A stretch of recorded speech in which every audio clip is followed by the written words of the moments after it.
your female clients, what would you say is probably one of the biggest things that they come to you with? What are they struggling with? How do I find a life after divorce? How do I get back into the dating scene? How do I move on after having this marriage that didn't succeed? And I'm like, girl, you're already ahead of the game. You already know what not to do. You're listening to the premier podcast for men who want to not only be better with women, but want to be better men in general. This is the Come On Man podcast. And here's your host, Paul Bauer. What's going on, everybody? Welcome back to another week of Come On Man. If you haven't done so already, please like, subscribe, hit those notifications. You should know what to do by now.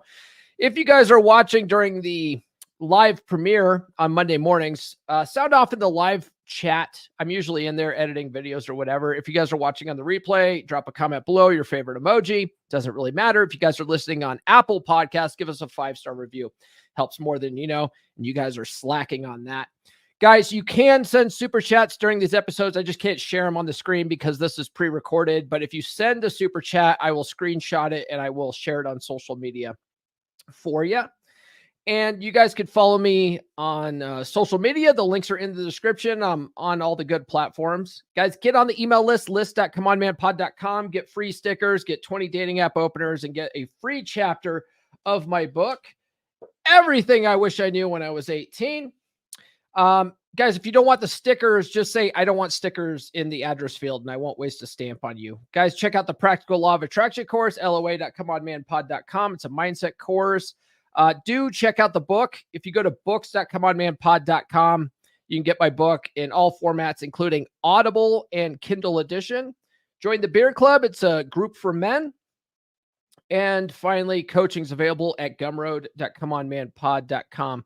All right, guys, joining me on the podcast this week is a very interesting lady. She had me on her show, the Growth on the Rocks podcast, and she's just an absolute hoot. She's a hoot. And I was like, I got to get her on the podcast. I got to talk to her, get some female perspective on certain things. And so joining me today is Desiree Simone.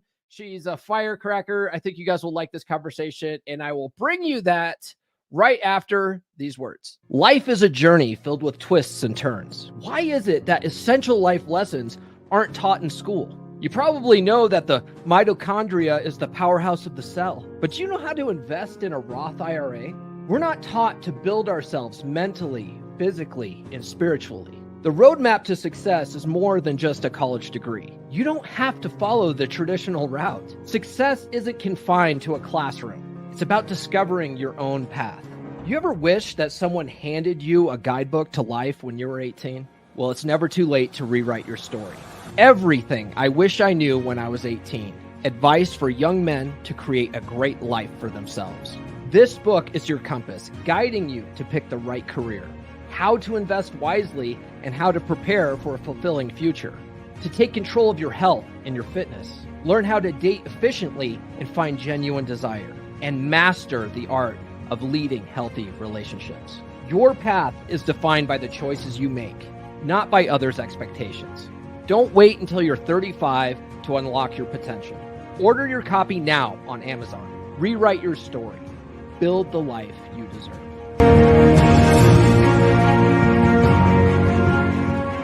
All right, joining me on the podcast is the host of the Growth on the Rocks podcast. She's a booze enthusiast.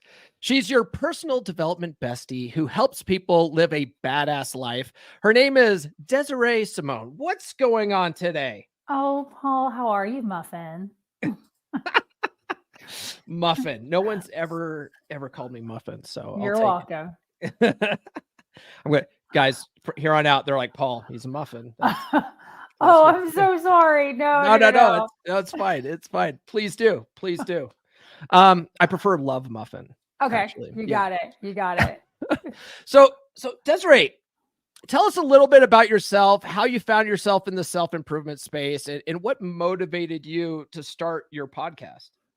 Well, I originally started it as a blog. I started it as a bit of therapy because the blog originated from a lovely divorce. So I was going through a lot of personal growth, which is kind of something you and I have talked about before, and something that I obviously dive really deep in what I do. So I started this blog, honestly, just to like vent and get my emotions out there and just really try to learn and grow through this extremely, extremely difficult time of my life. Did the blog for like 11 years. And then everyone else is doing a podcast. Like everybody and their mama is doing a podcast. And I thought maybe I could dive into it, but at the same time, what's going to make me so special? And I think the only thing that makes me special is I'm really good at listening to what people want to be able to convey effectively versus the BS of it all. And kind of like what we were talking about before, my background has always been in hospitality. I've bartended and been a bar manager. So I always like to tell people by default, bartenders are just built-in therapists. So the original podcast was Break Bottles, Not Hearts. We talked about sex, love, dating, relationships. And then when I kind of transitioned more into personal development, we still kept the boozy element because at the end of the day, I always tell people, I'm the kind of person that you call when you're going through a crisis, that guy is a jerk. You need some really good advice from a girl to kind of understand where women's heads are at. But at the same time, I'm also going to bring really good tequila while we vent. So that's who I am at the end of the day. Okay, that's very cool. Yeah, I was going to ask you about that because I was snooping around on your blog to get intel for this this interview, and I was like, wait, that podcast says it's called Break Bottles, Not Hearts. And yeah. I was like, so what caused we you to change grew up? Yeah, you're all grows up, and have you seen? You guys tell me you've seen the movie Swingers. Not in ages, like literally not since it's come out. Oh, okay, So yeah. I'll have to take a look at it. Yeah, at the end when he's on the table and he's dancing, he's like, "My boy's all grows up. He's all grows up."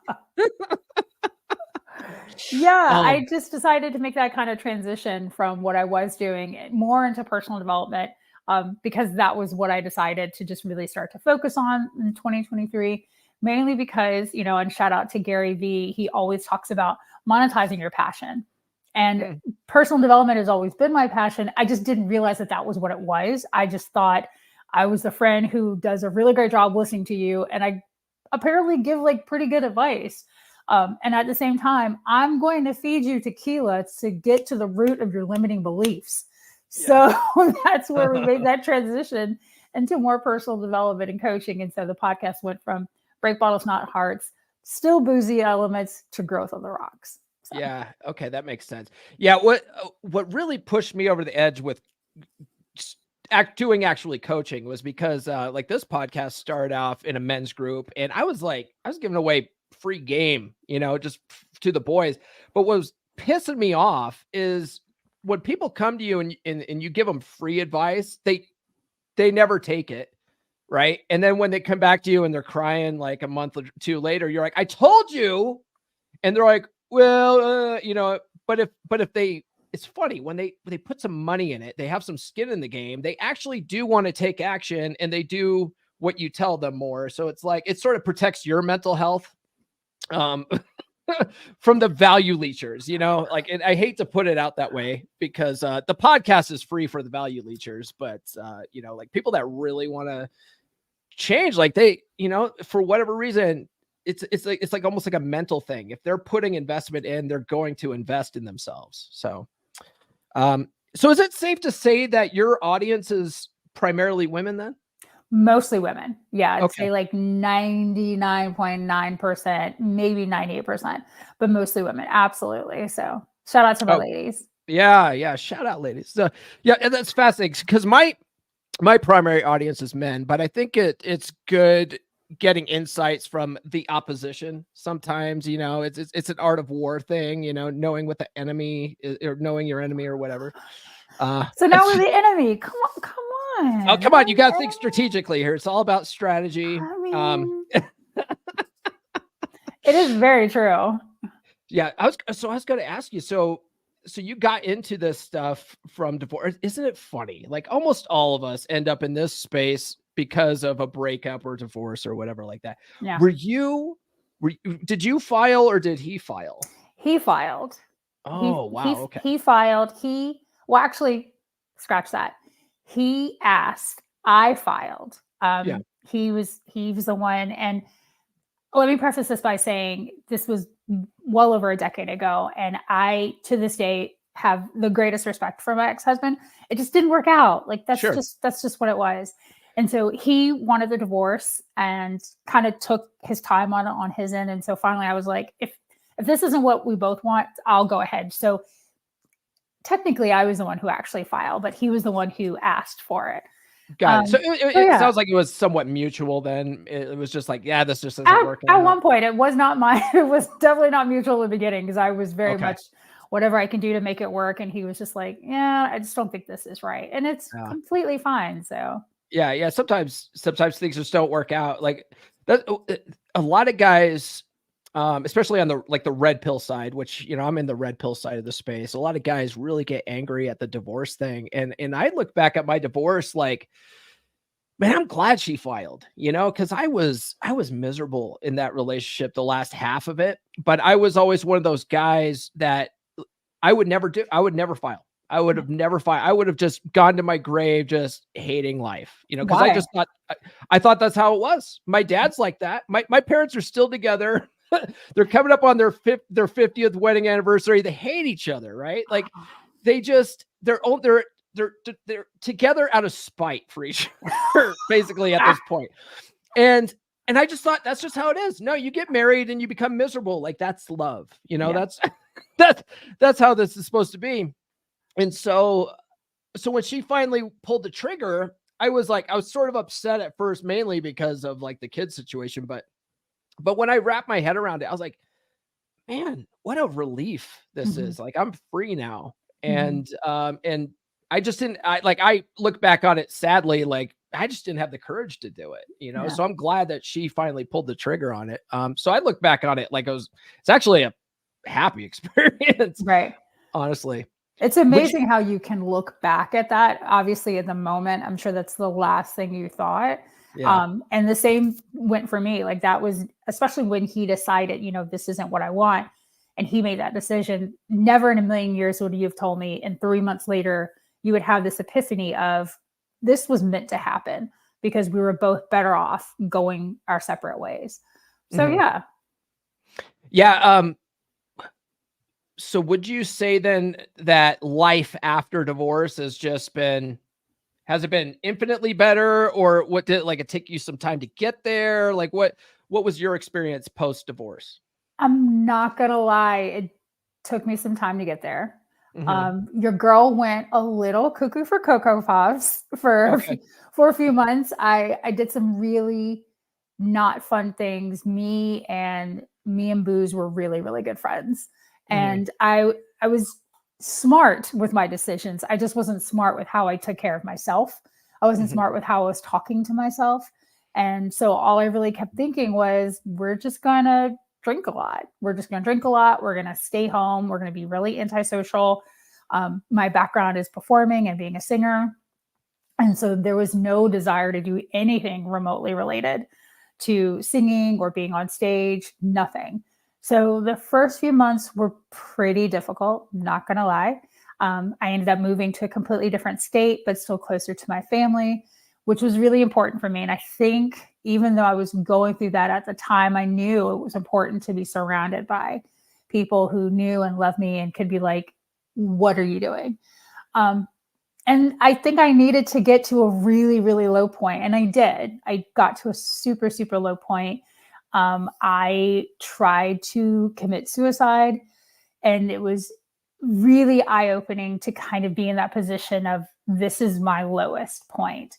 But at the same time, and I've done a speech about this where I said, me writing my suicide letter to my mother, which is probably one of the most horrible things you could ever do.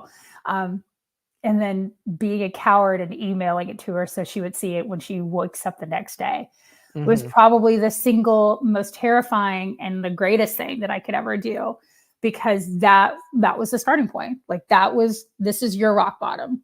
This is it.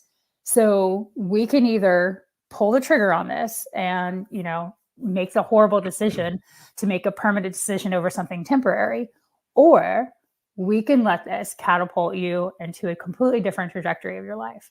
And thankfully, I have amazing friends and amazing family members who kind of help me get out of that. Yeah, I'm glad you're still here. Thank you. That's very common in the men's side of the space, and men statistically succeed at unaliving themselves more than women. Not that there's like a trophy for that, but unfortunately that's a real thing. And people just put so much emotional and ego investment into these relationships that when it ends, they just don't know, they don't see any way out. Yeah. And so they think, this is my option. I'm going to just, if the pain hurts so much, I just can't deal with it anymore. So I'm glad that there's people like you out there to keep people alive, these types of shows give people hope, so that's one of the reasons why I want to ask you about post-divorce, was because like you went through some pain too, but you came out on the other side better, like, because of it, would you say? I definitely did. And, I'm not going to lie, it took some time. I still have moments even now where I'm like, oh man, like I can't believe I went through that. But at the same time, thank God I went through that. Mm-hmm. I have moments where I look at myself and I'm like, girl, you really were going to like 86 yourself and you would have missed out on this opportunity, and this relationship and that relationship. I was in several relationships after my marriage and they all exponentially got better and I learned so much.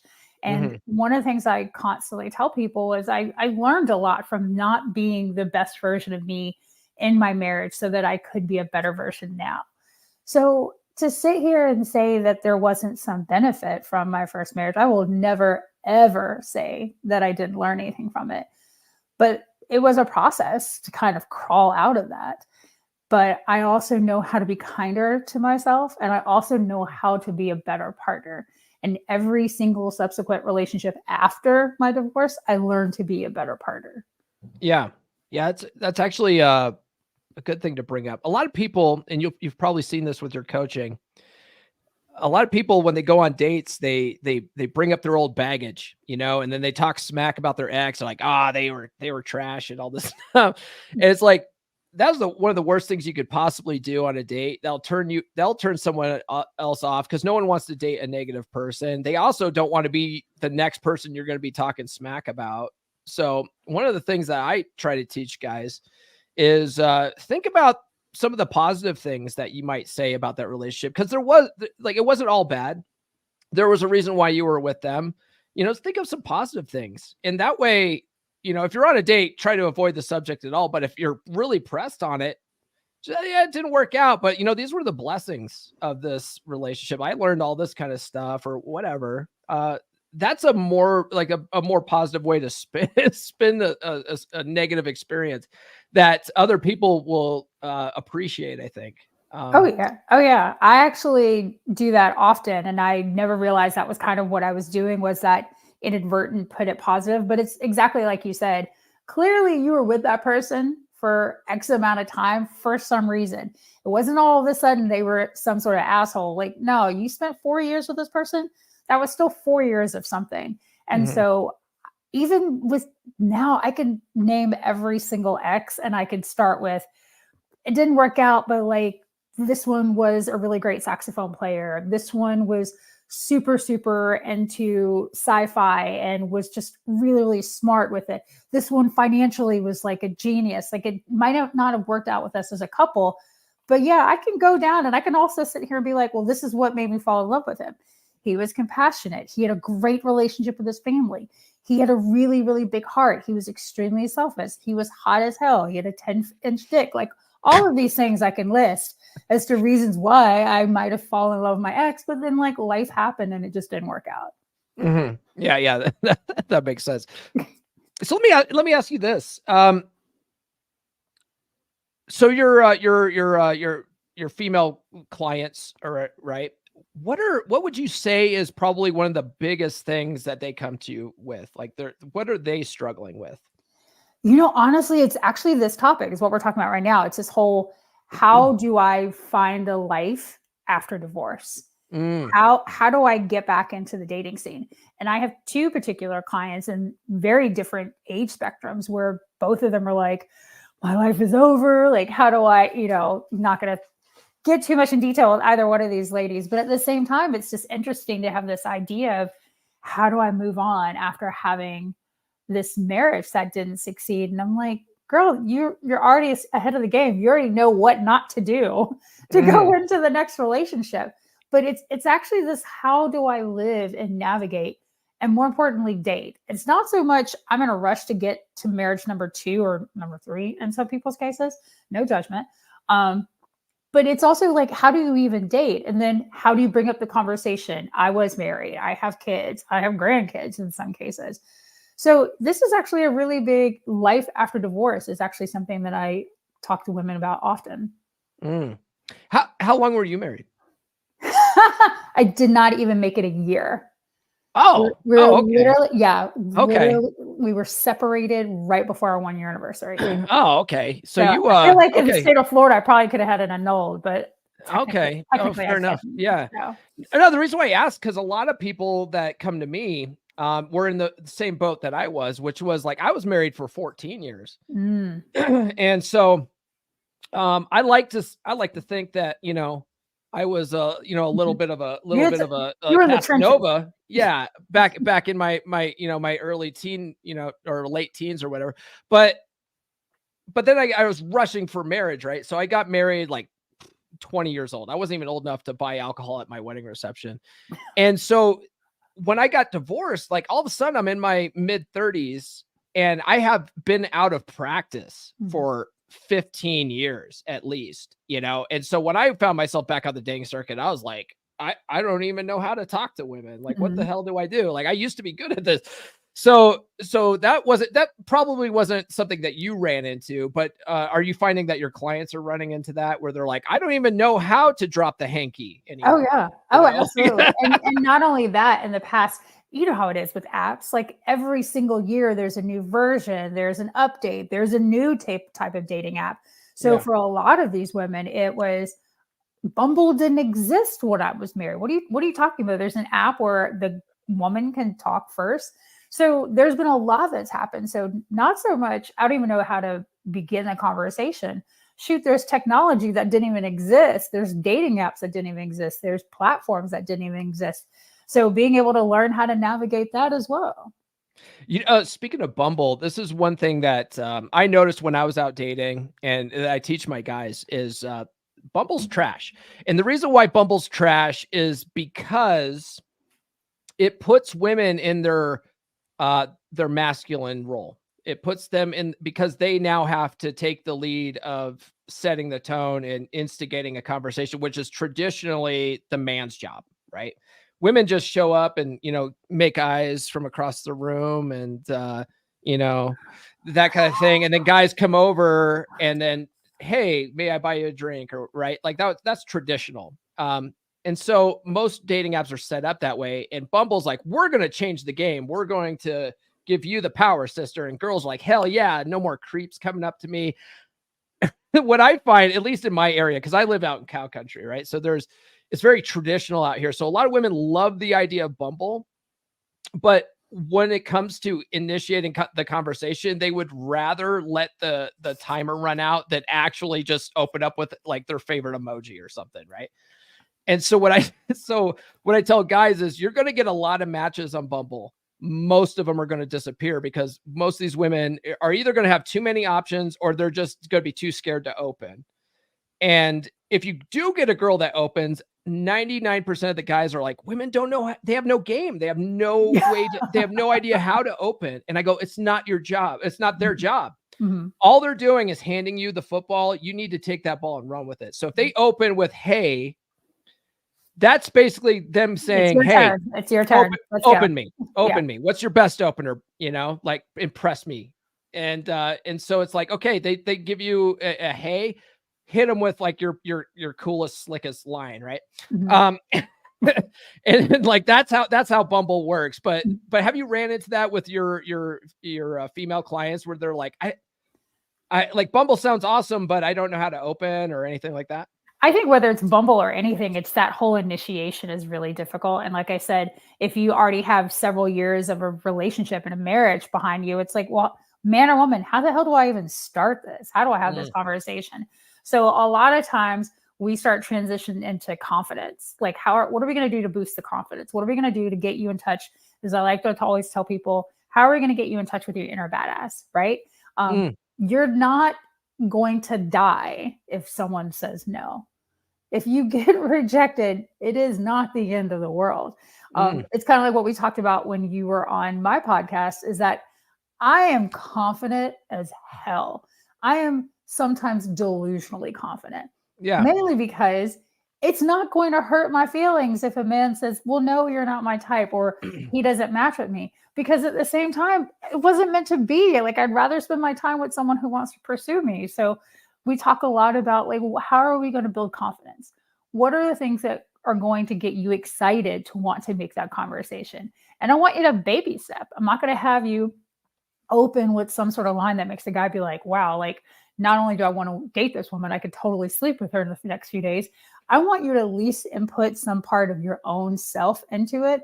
But at the same time, I do want you to do a little bit more than just a hey, right? And a lot of that is going to start with, well, what makes you feel confident? And I always tell people, I think guys at the end of the day love a woman who can make them laugh.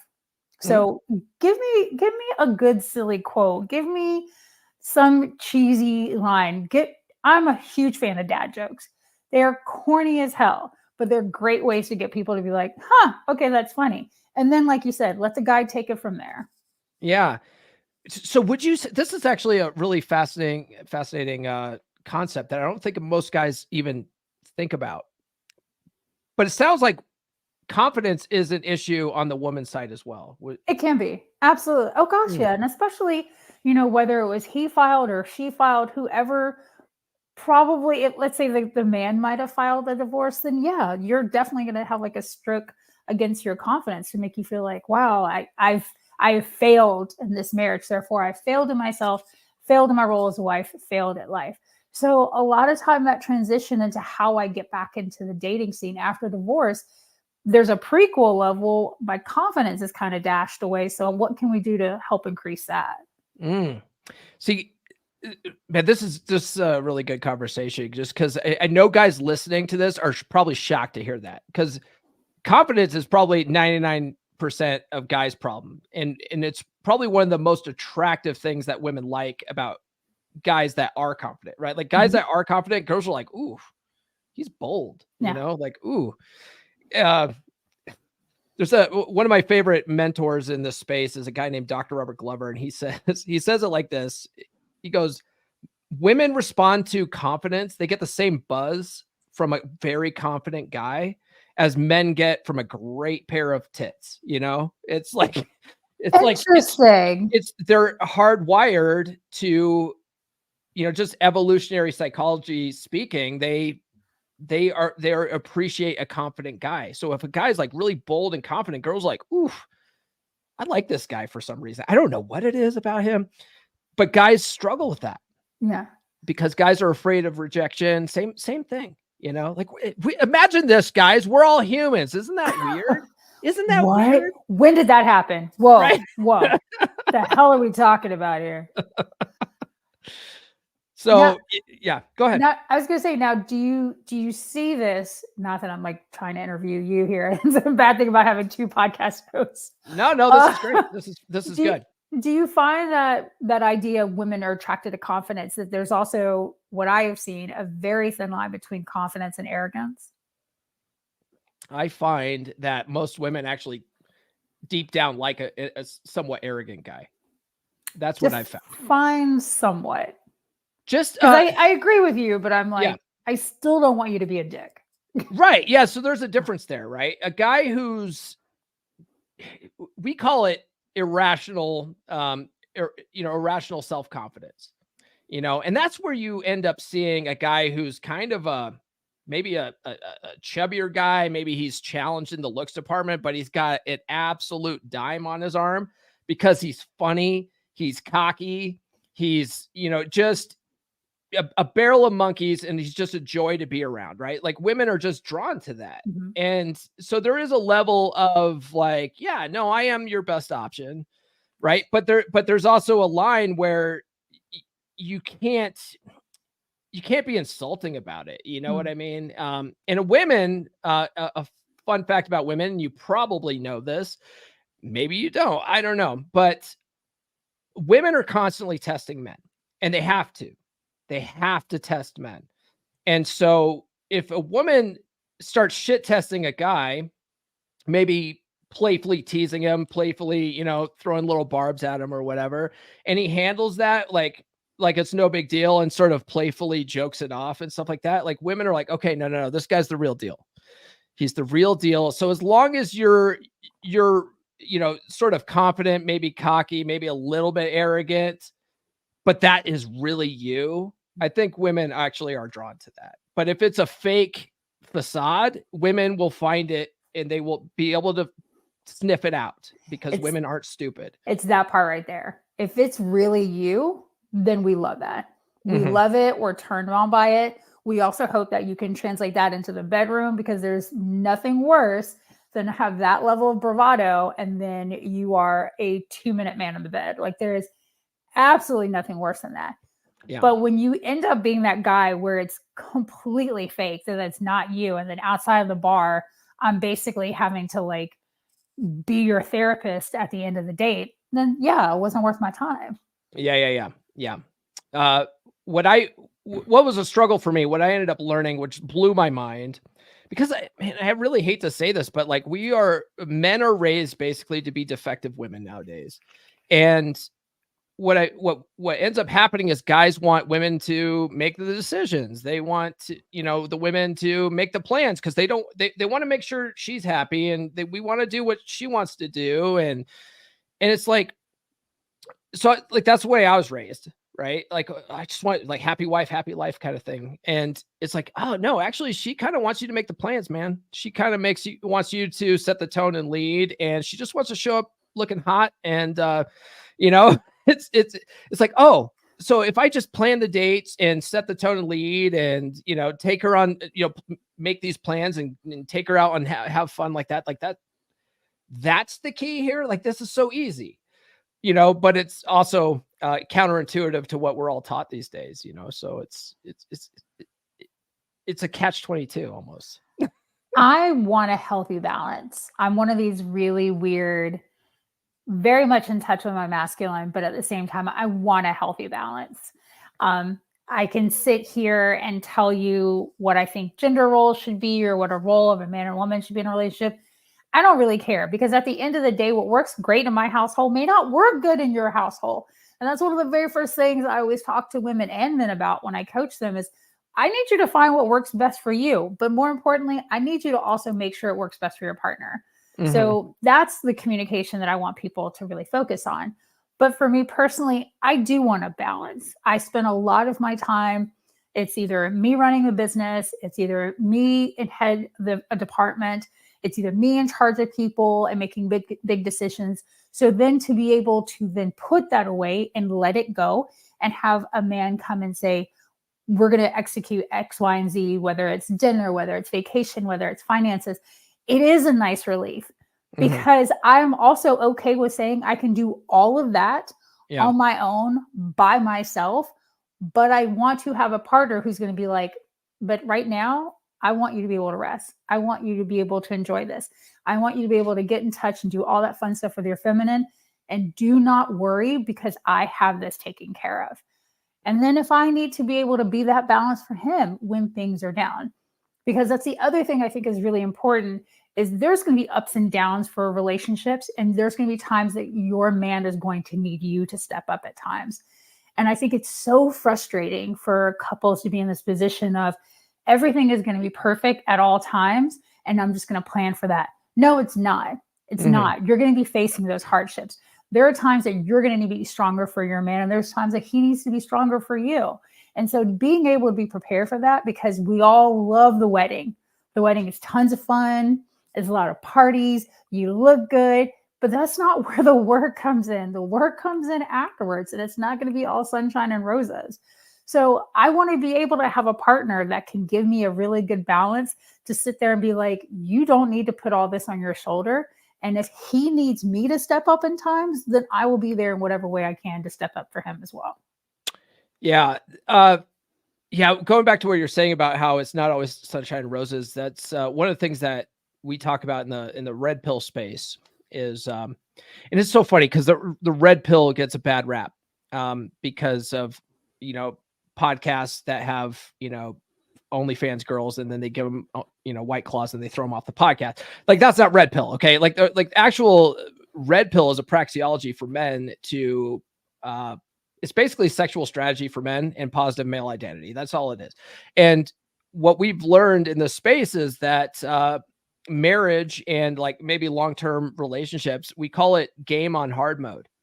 And most people think that once they get a girlfriend or once they get, they put the ring on it and they have the marriage ceremony, that like, that's the finish line. It's like, no, man, no, now it's hard mode. Now you're playing game on hard mode because now she's seen all your shit. Now she's seen when you, you have a really, I don't know, bad case of diarrhea and stuff like that, like that's it's not attractive, and she's seen you at your absolute worst. Like, how do you handle that kind of thing? How do you maintain attraction in that circumstance, bro? Exactly. So it's like when you study this stuff, it's like, no, like you got to still play the game, and it's a harder game because of situations like that. So that's actually, I agree with you. It's not all sunshine and roses, and people need to realize that the work never stops, and I think that's the hardest pill for most people to swallow. Yeah. Is, they think they're at the finish line. They can relax. They can get fat now. Like, no.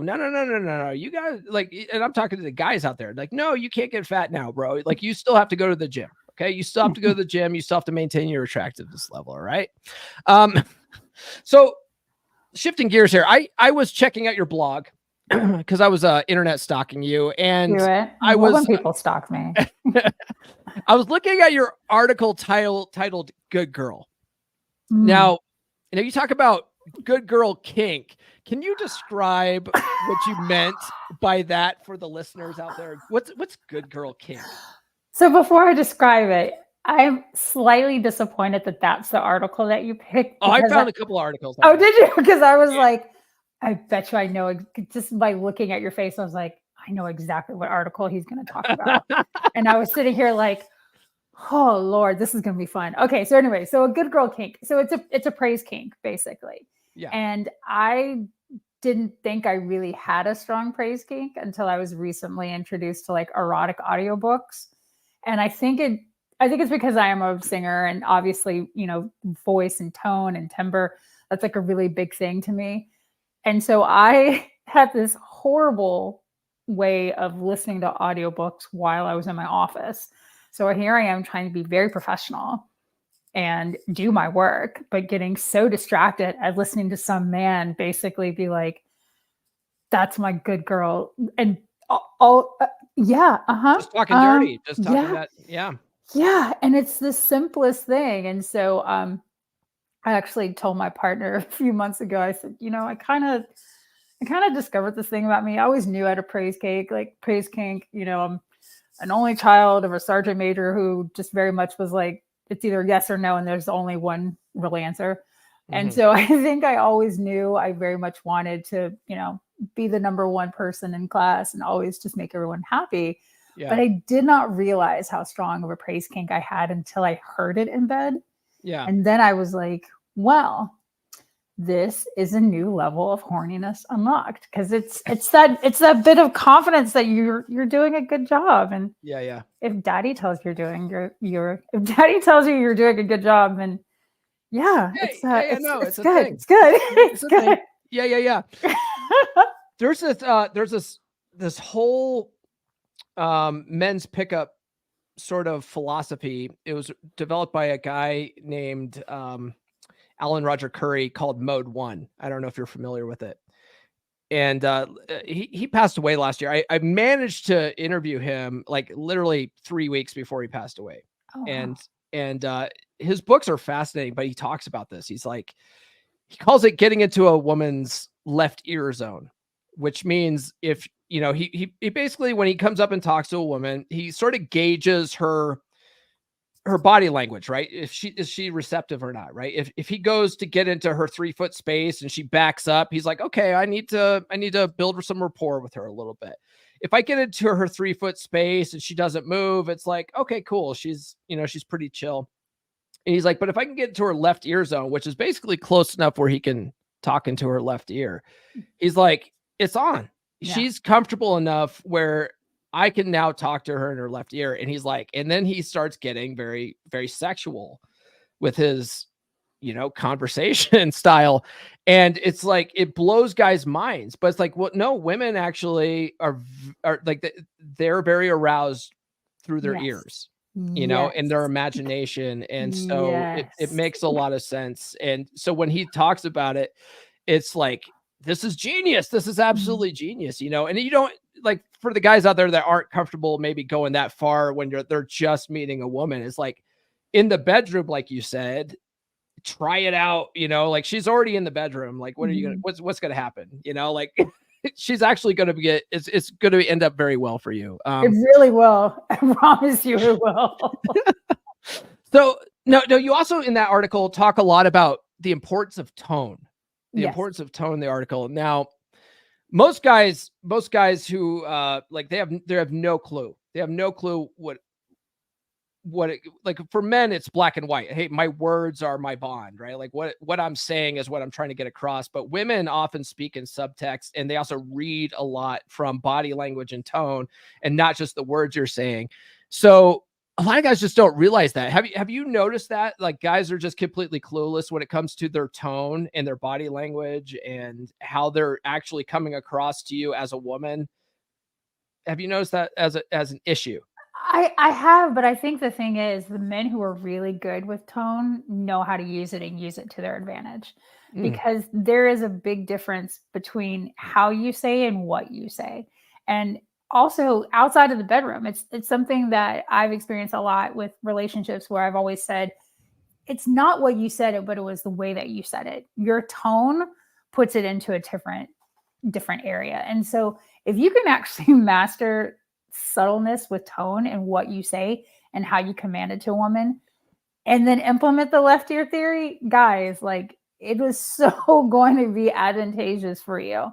But it's gonna take time. And then I think, again, on the back end of that is also confidence, because you're gonna need to have the balls to kind of pull off some of the things you need to hear sometimes to really get that woman to go, okay, he's not coming across sleazy, because inherently, like, this guy has this kind of confidence, right?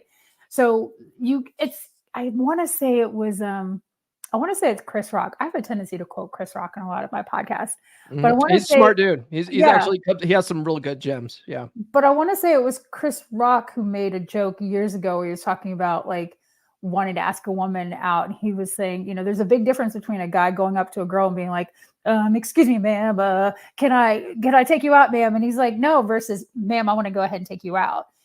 The exact same sentence, but the tone is different. And so, I'm sure it's all part of, like, the art of really good pickup lines too. You can sit here and give a guy an excellent line and tell him, deliver it this way. But two guys can have two entirely different ways of executing the tone of that line. And I promise you there's going to be a very different result depending on how it's done. I think that's literally the difference between a woman going, "Ooh, get away from me, creep," and, "Okay, I'll talk to you." Oh God, yeah. Even if it's like a cheesy, horrible pickup line. Yeah. If it's phrased correctly, okay, buy me a drink. Let's talk.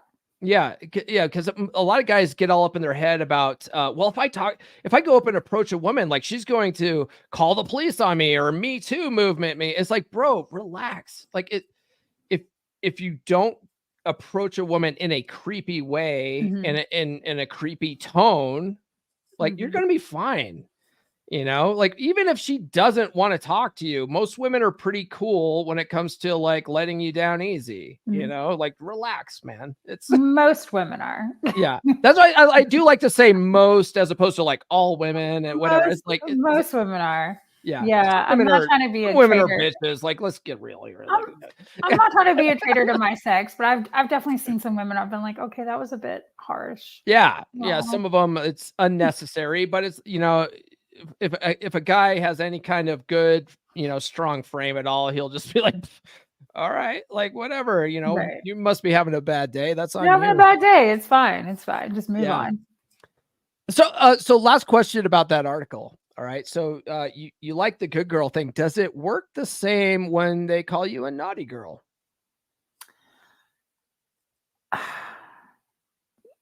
Yeah. No. Yeah. Maybe. I don't know. So, Tone comes back to tone. yeah, it depends on the tone, to be honest with you. And In the so context, maybe. Yeah. yeah, exactly. But that's the thing. That's also the reason why I always tell people we are a no kink shame kind of podcast on my end. Everybody has their thing. Good girl might not be some woman's thing, but to call her a dirty XYZ, that actually might be it. It can be for me, but the praise kink runs really strong for me personally. Okay. All Yeah. right. Yeah. Fair enough. Yeah. I want to know I'm a good girl. Yeah. No. Of course. Of course. Um. So So it's just like I have another question lined up. But what I do actually. It's based on the same article, but it's a different trajectory, right? So you mentioned that article too that you spent some time in therapy. Like, are you still doing that, or did you find Yes. what you needed in that? No, I'm still in therapy. Your girl's in therapy. I've been in therapy off and on, and this is me saying therapy is not for everybody. I'm not telling you to do it. I'm not telling you in order to grow and be a better person and kumbaya your way into. I'm not. I get it. And also, therapy comes in a lot of ways for a lot of different people. For people, meditation is their therapy. For some guys, and I've worked with clients before, martial arts is their therapy. Jiu-jitsu is their therapy. Yeah, the gym. Whatever, Yeah. the gym is their therapy. So when I say therapy, at least on my end, yes, I'm going to a licensed therapist and I'm going to sit down and I'm going to possibly cry and then yell and punch a pillow. That works for me. That might not be someone else's thing, but I've been in therapy off and on for years. I think it's kind of like a nice little tune-up, You're going to not run your car for years and years and years and not get an oil change and not get your tires rotated. I think for me, that's how I see therapy. Yeah, no, that's fair enough. Like, so, what's the most helpful thing about therapy to you? I like that it's someone impartial. I like that it's someone who isn't aware of all of the players. They probably, I talk about this on the blog. I've talked about it on the podcast. You can only say but so much to your partner, right? They're going to try their best. They're going to try to sugarcoat a lot of things for you. They're going to try to be on your side. Or you might have an asshole partner who doesn't really care, and they're also part of the problem. Your parents, they're going to want what's best for you as well, and your close friends as well. And sometimes if it's a group of girlfriends, and especially let's say it's a guy issue, we're going to sit there and be like, but girl, you need to go ahead and forget him anyway. Maybe not the most helpful thing. It could also be accurate, but maybe not the most helpful thing in this situation. So a therapist is really going to be impartial. They're going to sit there and they're going to ask you the probing questions. They're going to ask you the uncomfortable questions. That's one of the very first things I do as a personal development coach is I'm going to probably ask you questions that you're not going to like and you're not going to want to answer, but that's going to be a good starting point for us. So for me, I think therapy is really good to have someone who's impartial to kind of look on the outside and really ask you those hard-hitting questions. Is that something that you've taken from learning from like licensed therapists? Have you like taken that and sort of incorporated that into your own coaching program? Absolutely. 100%. I mean, there's a difference between coaching and therapy. It's very different. 100%. And I'm also the very first person to tell you have life coaches and therapists. I am neither one of those people.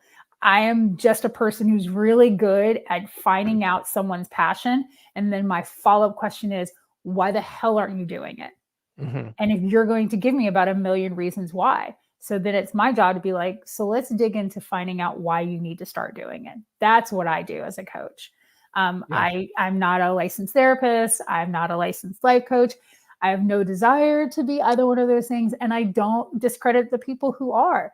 Yeah. You will find value in all of those different avenues, and you just work with what works best for you. Yeah. Yeah. Fair enough. Yeah. So we have another article here that I thought was fascinating for different purposes. So you have an article called Sex Drought, and it was fascinating, right, for me because of the woman's perspective on this, right? So a lot of guys find their way to the men's space because they're in a dead bedroom, right? A lot of men find themselves on the opposite side of what your article is talking about. They're in a dead bedroom, right? And they're like, how do I get my wife to want to do it again? Like she's literally has a headache every night. It's a goddamn medical phenomenon, right? Like it's a medical mystery here.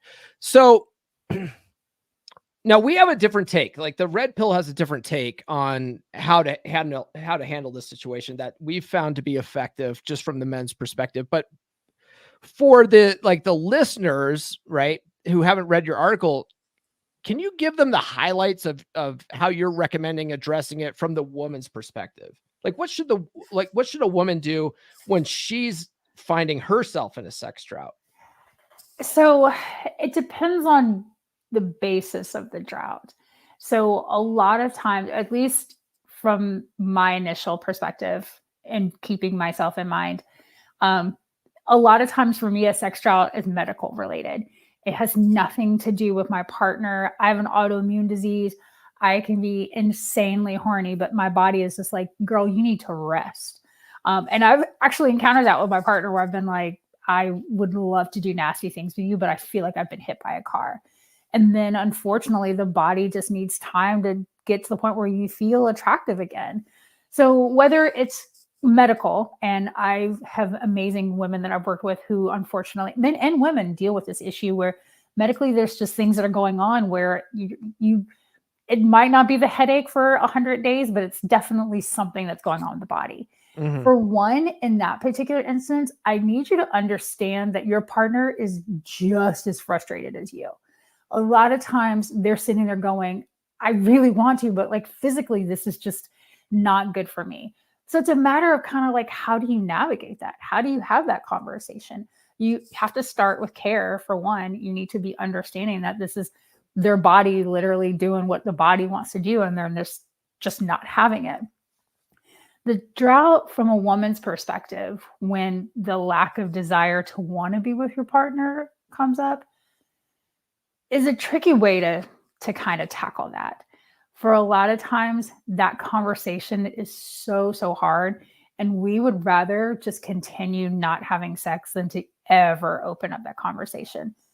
And sometimes we don't want to open up that conversation because of fear of how you're going to respond, because we don't want to generalize and sit here and say, well, you guys are going to go off on the handle and be like, well, you think this and this is how you're feeling. No, we want to come with a level of compassion, but we are sometimes terrified of what you're going to say and react to it. So one of the things I always like to tell people is you've got to find some sort of neutral ground where we're not trying to engage in sex, because ladies, why are we having this conversation when the guy wants to try to have sex with us? This is not the time or the place. I need you to find a neutral setting and a neutral time and try to have that conversation. And a lot of times I've told people, as cheesy as this sounds, send them an email or a letter first. Let them sit there and kind of read it. Yes, there are things that can be lost in translation, but try to get a lot of those things out and then be like, so I sent this to you, but later on tonight, like at dinner, can we sit and actually try to talk about this? So it sounds like from this type of angle, it's the guy's doing something that's unattractive and the woman doesn't feel like having sex. Is that what is that safe to say? Yeah, if you're going from that angle of they're doing something unattractive. Now, if we're doing a sex drought, meaning I just don't have the desire to be intimate with this person, what's the reason? Where is it? And you have to sit there, whoever that person is that's kind of imposing the drought, you have to really sit there and dig deep and kind of ask yourself, well, what is it? Because it is then not fair to punish the person and not have that conversation with them versus, well, I'm just going to let them hang out in the wind. So what if the drought is he's not interested anymore? Like he's not sexually interested in her for whatever reason. Maybe, hate to say it, ladies, but maybe she let herself go a little bit. Guys have this problem too. So it's not an indictment on you ladies out there, but maybe she's, put on 20, 30, 100 lbs and he's just not sexually turned on by her anymore. So he's got the headaches all the time. Like, how do you address your clients that are in that situation? So if 20 pounds is your benchmark, we couldn't have had this conversation when the first 5 pounds started. That's my thing. Like, you've seen this upward trajectory of weight, so we couldn't have had a conversation sooner. How would a guy bring that up? Because I think a lot of guys are afraid to bring that up with their girl. I had a guy today reach out to me. He's not necessarily one of my clients, but he's one of my I call him my 3% brothers. He reaches out to me. So like the 3% brothers get free pass with me, so they reach out to me and I'm like, yeah, here's how it is. And he was really worried. He had a problem with his girl. I don't know what her problem is. Maybe she's lack of sleep or something like that, but she's starting to develop a lot of like crow's feet and stuff like that. And she's not, doing their skincare and the, whatever, fucking cucumbers on your eye. I don't know how girls deal with that, but she's not doing that right now. Right. And he's like, I'm thinking about maybe suggesting Botox to her. I'm like, I'm like, dude, this is a hard conversation to have. Yeah. Because a lot of women would get really hurt by that. They're like, you don't love me for me. And it's like, we're going to get really, really in our feels about that, mainly because we are already doing it to ourselves. We are already in our head thinking that we look fat, that we have the crow's feet. I weigh myself constantly and I've lost a lot of weight in the past few years, but still in my head, I see this really, really big woman. So if you're going to playfully tell me like, maybe you should get Botox, please know that I've already said that to myself and I've said we're shit. So it is really hard when it comes to appearances, super, super touchy for women. So one of the things that you have to do sometimes is lean on to the positive. What are the other physical attributes that you absolutely love about her? But if we are going to use the weight, which is a really big one, and it happens a lot of times with clients who I have who are moms who are like, I had all this baby weight. Then here's the conversation starter. What are some things that you love about how I look now? Yes, you're going to praise how I used to look. How are we going to work to maybe work together so that we can kind of get back to that? Because also my confidence is already dashed. I know I don't look like that size 4 girl that you married. I get it. I've popped out a couple of babies. There is a very big difference. But what is it about this body that you do love? And what can we possibly do together versus, well, yeah, I don't want to sleep with you because you gained 40 pounds. Well, when I was gaining 10 pounds, like there could have been a little litmus test, a little conversation, a little precursor, because now 40 pounds is just too much. Well, then no. And even in that trajectory of, pounds being gained, what could we have started to do? How could we have had a conversation to be like, this is where I see you now. How can we work together? Because trust me, it also happens on the other end. You've got guys that put on the LBs and we start, dad bod jokes and kind of cocking ourselves to the side with our head kind of like, what do we do? But I think the sooner you have those conversations and you can lean into, here's what I do love, this is what I fell in love with, kind of going from that approach versus, well, now you're just too fat and I don't want to have sex with you, is going to probably end you up in a better circumstance if you can kind of lean in with a little bit more compassion. So it goes back to tone and goes back and wording. It goes back into tone and wording. It does. It sounds so silly and so simple, but it really, really does. Yeah. I told this guy, I was like, well, the Botox thing, that's going to be a tricky thing to bring up. I go, but if you did spring for a spa day where you're like, you know what? I just want to pamper you. Like, let's go. Like, I went and got you the full service. Like they're going to give you a facial treatment. They're going to do the mani-pedi thing. You're just going to relax and, they're going to bring you bonbons or whatever the fuck. I don't know what they do at those places, but Yeah, champagne and you just enjoy yourself. I know how much it works, right? Have her go and do this. You pay for it. She goes and gets all this stuff done, gets the natural treatments done. Then you praise the shit out of her. Like, God, I never noticed this before, but your eyes look just amazing right now. Like, I think that's a much better way, because women, I find, tend to grow with praise, right? The good girl thing. Good girl. Yeah. They grow with praise much better than coming at them with, like, you know what? You're starting to get fat, Cindy. Yeah, That it's just true. never goes over well. It never goes over well. It's true. And just like you said, that this particular gentleman said she used to do this and all of a sudden she's not.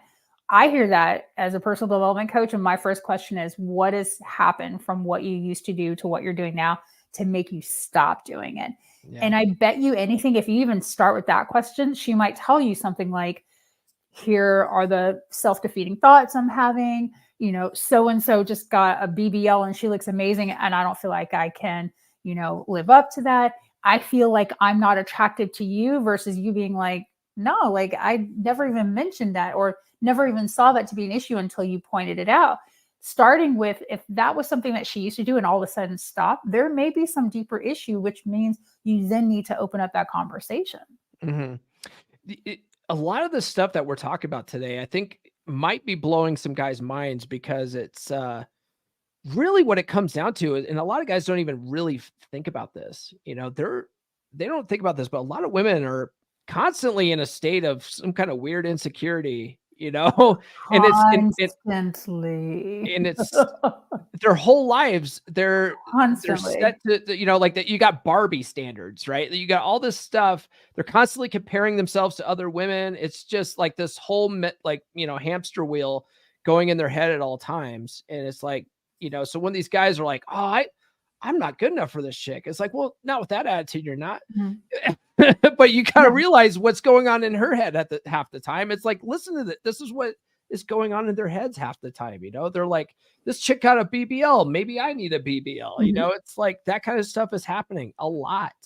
And most guys are just completely ignorant of that sort of thing. And if you're like me and you grew up in the 90s, where you grew up in the era of the supermodel, I'm still looking at myself now going, physically, this is the best I've ever looked. But part of me is like, but I could go on a Kate Moss Diet Coke cigarette diet and lose a couple of pounds.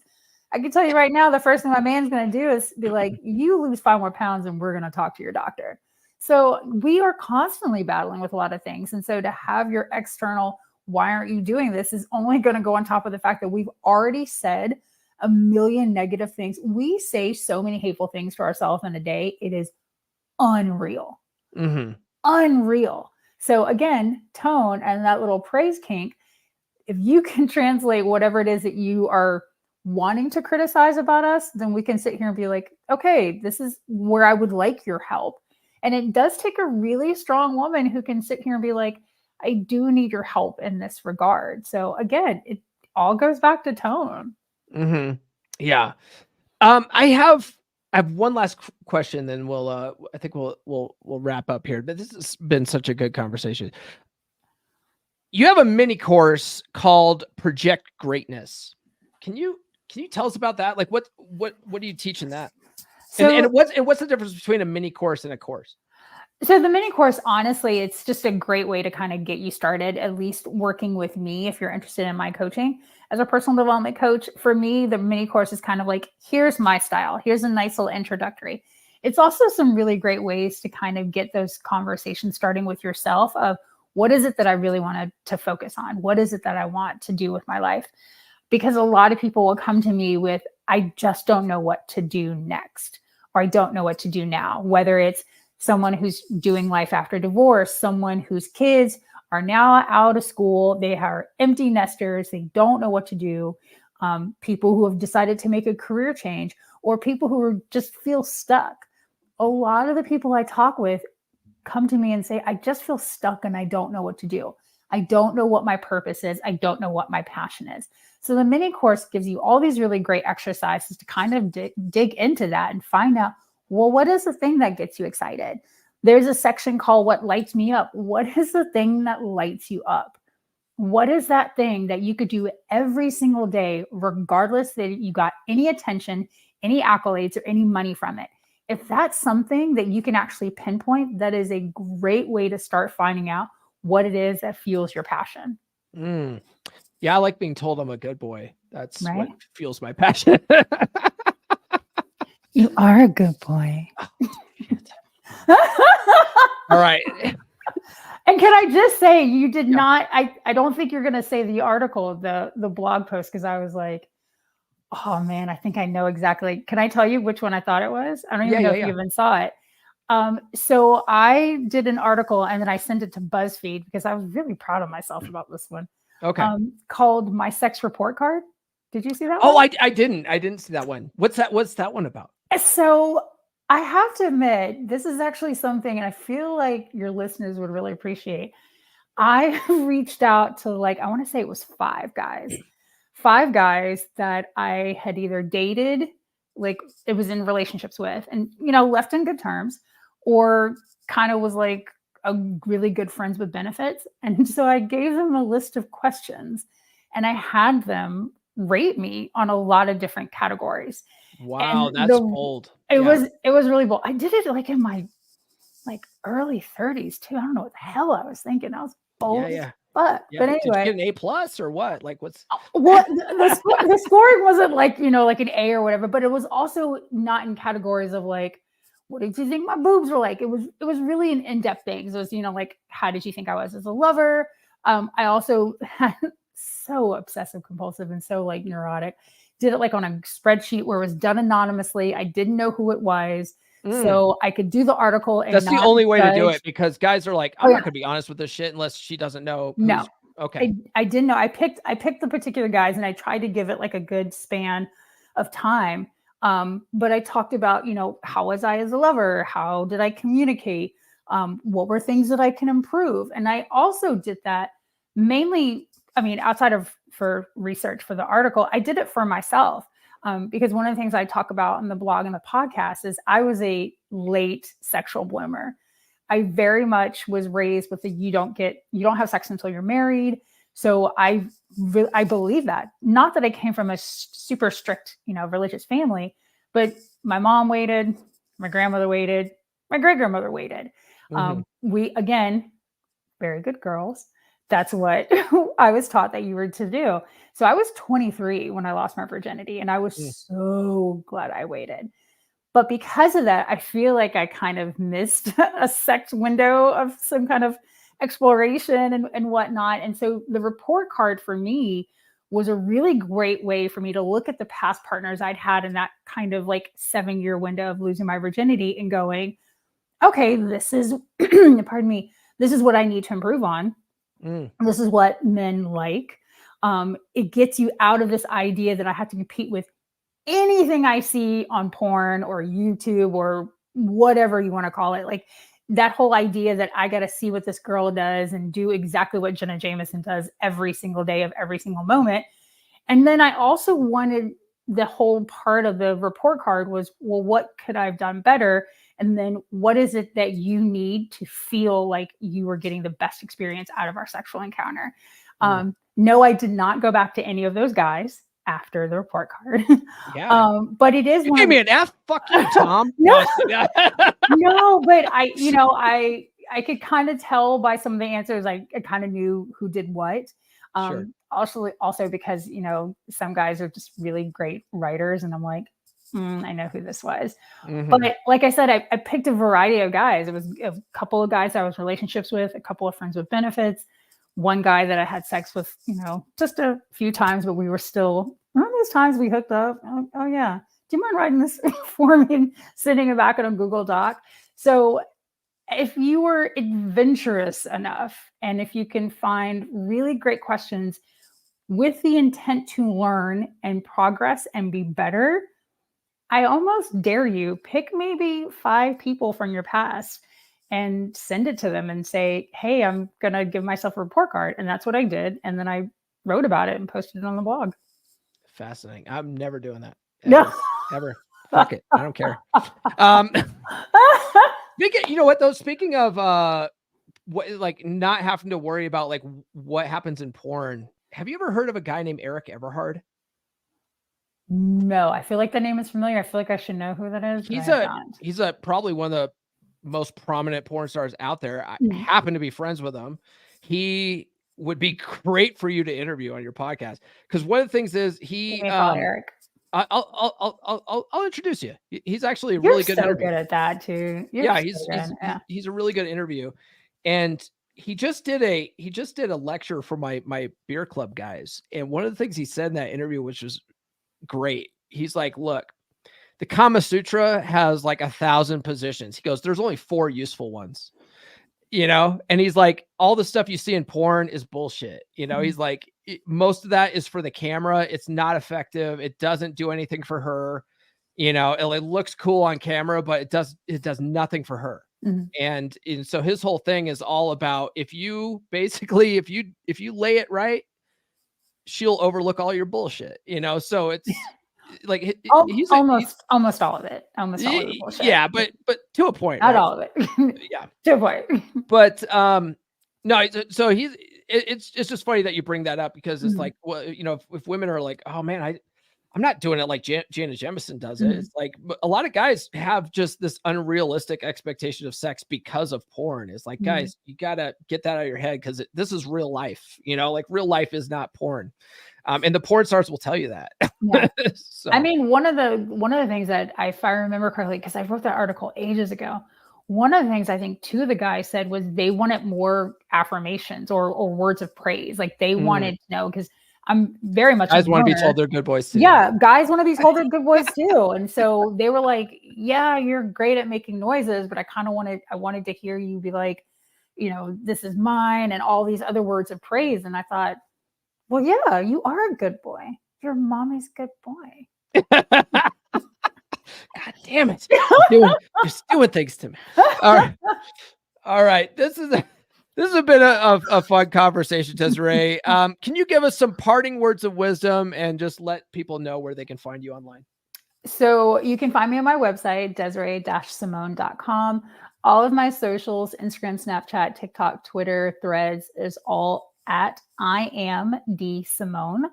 And then the podcast, Growth on the Rocks, you can find it on Apple, Spotify, or anywhere that's streaming. Please come on by, take a listen. But at the same time, Instagram is always one of the best ways to find me. And then, of course, your girl's got a nice little following on TikTok, so come on over there. Parting words of wisdom. I do talk about this often on the podcast and on TikTok. The funny thing about having an autoimmune disease is that you truly do learn that life is fleeting. And so whatever it is, just do it now. Like if there's that girl in your office and she's really cute and you feel like you can't talk to her, just go up there and say, hey, just buy her a cup of coffee.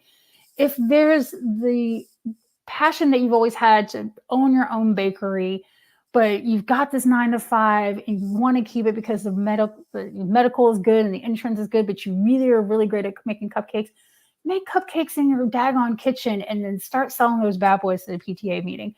Life is too darn short to sit here and feel like, well, maybe I can do it tomorrow, or maybe I can start that business next year, or maybe I can take that trip to Italy, or maybe I will ask that girl out, because you are never, as cliche as it sounds, you are never promised tomorrow. So your maybe could be up as soon as you wake up in the morning.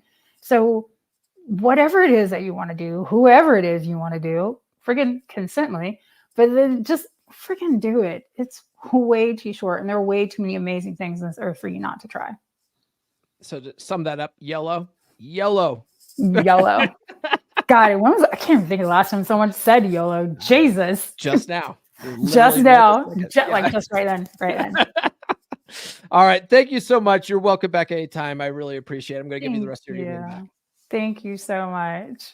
Desiree, thank you so much for joining me. You're welcome back anytime. That was a fun conversation. I hope you guys got some value out of it. She's got she's got some interesting takes, and definitely go check out the Growth on the Rocks podcast. At least check out the interview I did on that channel. I think I dropped some pretty sweet gems my damn self on that show. Guys, if you haven't done so already, please like, subscribe, hit those notifications. Thank you for anybody that sounded off in the live chat. If you guys haven't done so yet, please drop a comment below. That helps boost us in the algorithms. Thanks to anyone that sent super chats. I will definitely screenshot it if you guys sent one and help support the show that way. Follow me on social media. The links are in the description. Get on the email list. Get your 20 dating app openers. If you go to list.comeonmanpod.com, get your free 20 dating app openers and also a free chapter of my book, Everything I Wish I Knew When I Was 18. Speaking of the book, get it on Amazon, guys. Get all editions. You can also get Audible and Kindle editions. If you go to books.comeonmanpod.com, that will take you to my authors page, and you can get all the different versions of the book there, including the special edition. And check out the Practical Law of Attraction course, guys, loa.comeonmanpod.com. Join the beer club. It's a good group of dudes. I will be showing the credits with our beer club brothers here in just a second. And finally, coaching's available at gumroad.comeonmanpod.com. That's all I have for this episode, guys. We'll see you guys for the live stream on Wednesday. This has been the Come On Man podcast. New full episodes served hot every Monday morning on your favorite podcast platform of choice. So subscribe now. Follow Paul on social media. The links are in the description. Now, go out and get it.